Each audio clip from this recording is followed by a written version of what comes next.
Pop Smoke's Faith is not that bad.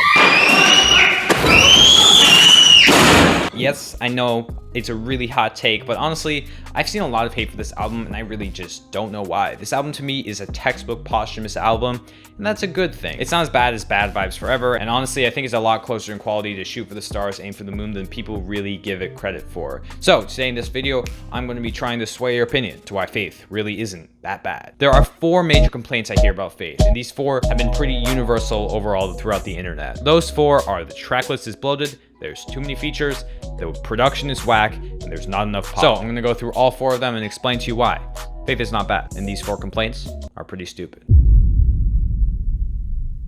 Before I start, I do want to say that I'm not talking about the Faith Deluxe album, I'm just talking about Faith because the Deluxe kind of dropped out of nowhere and went pretty under the radar. Plus, I haven't really heard anything super great off of it, and the streams would probably agree. But the track list for the original Faith is 20 tracks, which seems pretty long, but then you realize there is 2 things that we can pretty much just cut out. There is an interlude with Pop just singing. It's a raw studio clip, so if you don't want those whack beats that you guys all hate, then there's that, but that has less than 30,000 streams, so obviously you don't want that. And then there's Pop's mom talking over Welcome to the Party speed. If we look at Shoot for the Stars track list, however, you will see that there's 19, and if we cut out the DR bonus, there is also 18, so it's exactly the same. I can't see how you could say that this track list is bloated and this one is not, when they're literally the exact same length. And here's the thing, Faith seems to be performing pretty much the same way as Shoot for the Stars was. I wasn't as high in Shoot for the Stars as other people are, so there really only were 3 or 4 tracks that really stood out to me.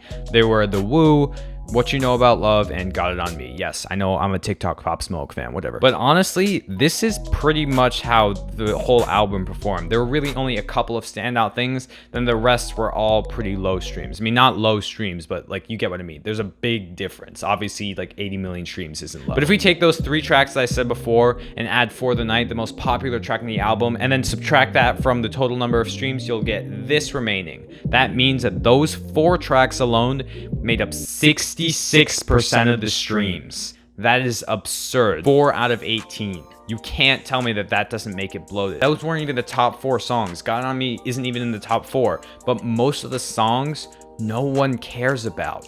So then if we go back to Faith, you'll see that Faith is doing pretty much the same thing. Tell the Vision, About a Million, Woo Baby, and Demeanor are starting to climb in the ranks very fast, and the difference between those and the rest of the tracks is getting wider and wider. But honestly, it's not as jarring as Shoot for the Stars. This means that the track list is more balanced for Faith than Shoot for the Stars. Let me say that again. It's less bloated. It's more balanced. And I have numbers to back that up. And that's not me saying it's a better album or whatever, but I'm just saying the filler, it's not as bad as people say. The streams are pretty well balanced, and even though I know this is early in its life cycle and the big ones will probably start to take off, it's never going to be as absurd as 66%. So be quiet about your whole filler thing, because apparently you're still bumping these tracks. This is the only complaint I can kind of get behind it, but at the same time, like, what did you expect? This is the second posthumous album. You saw the track list. You were still getting hyped for the thing. When they announced this, you can't seriously think that Pop Smoke had this giant catalog in the vault that he would just unveil on all of us, and there'd be so many tracks of just solo Pop Smoke with no features. Like, you saw the feature list and you were still hyped. And yet again, if we look at the streams, the 4 most popular tracks that I talked about before have all features in it, and some of them have 2 features in them. So obviously you don't care. You still like the music. This is just how posthumous albums work. I guarantee you that second posthumous album for Juice WRLD is going to be loaded with features just like this was. And look at Shoot for the Stars. 10 out of 18 of the tracks had features. On Faith, 14 out of 18 of the tracks had features. That's pretty close. The difference in 4 tracks is not the difference in hate that Faith has been getting for the more features. And like, I don't even care about the features. As long as the track is fire, it's fire. I don't care who's on it. And a lot of them are fire. One of the biggest things that people talk about is how 808 Mellow wasn't even a part of this album. The producer that made the beat for Pop's breakout hit Welcome to the Party had no involvement in this album, and that means a lot of the beats aren't the typical drill Pop Smoke beats. But here's the thing, even before Pop Smoke passed, he was starting to experiment with a lot of new type of beats. He was doing stuff with What You Know About Love, Something Special, The Woo. These are all stuff off of Shoot for the Stars again that really wasn't doing the typical drill beats that pop was known for. And yes, I know some of the stuff off Faith was tampered, but some of it wasn't. Like Demeanor. A lot of people are saying Demeanor sounds like a teen drama or something, but here's the thing. This is how it's supposed to be. This was Pop's vision. He wanted to make a pop song with Bruno Mars, but they couldn't get Bruno Mars, so they brought in Dua Lipa. But it was the same beat, it was the same verse, it's the same thing. Like, could you really imagine his little... I don't even want to sing it. It's kind of bad, but you can't imagine that hook being on a drill song. You just can't. And then you look at Mr. Jones. Mr. Jones was leaked back a long time ago. And if you look at the leak, it was literally exactly the same. Nothing changed. And even the stuff that was changed, sometimes it was changed for the better. Like Manslaughter. Manslaughter is literally so good because of the production. The vocals in the background behind Pop with that angelic sounds and the high pitched, I don't even know. It's just beautiful. It's good. It's really good.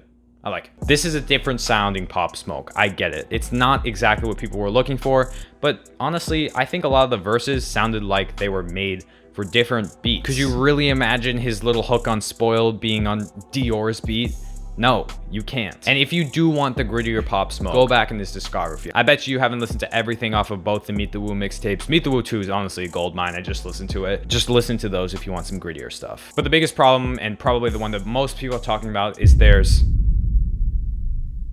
And this is something we can't really control. Pop wasn't super far into his career when he passed, and you know, he had just released a lot of his best music in Meet the Woo 2, so it's not like he had catalogs and catalogs of verses and hooks and stuff that he'd been working on for so long. Like, most of it had been released, and even the stuff that he didn't release was burned through and Shoot for the Stars. Like, he'd only been making music for 2 years. Look, yes, I was a little disappointed that there weren't more solo Pop songs, but then I listened to it and I was like, oh, maybe I'm not disappointed. Those were honestly some of the more forgettable tracks on the whole thing because, yeah, obviously it's not him at his best, and they're just not the best tracks. But for me, the 4 or 5 tracks I did get out of this, About a Million, Manslaughter, 30, freaking Demeanor, I'm still glad that they got released because they're good songs. Maybe not Demeanor, I just kind of like that song, but whatever, you get what I mean. And even though the rest of the track list may not be for me, there's still people out there who are bumping it and who like it, and that's fine for them. There's no harm in releasing this music. If you're really that offended about this album, then just go back and listen to Shoot for the Stars, okay? I'm sure you haven't listened to most of them. Really ask yourself, do you know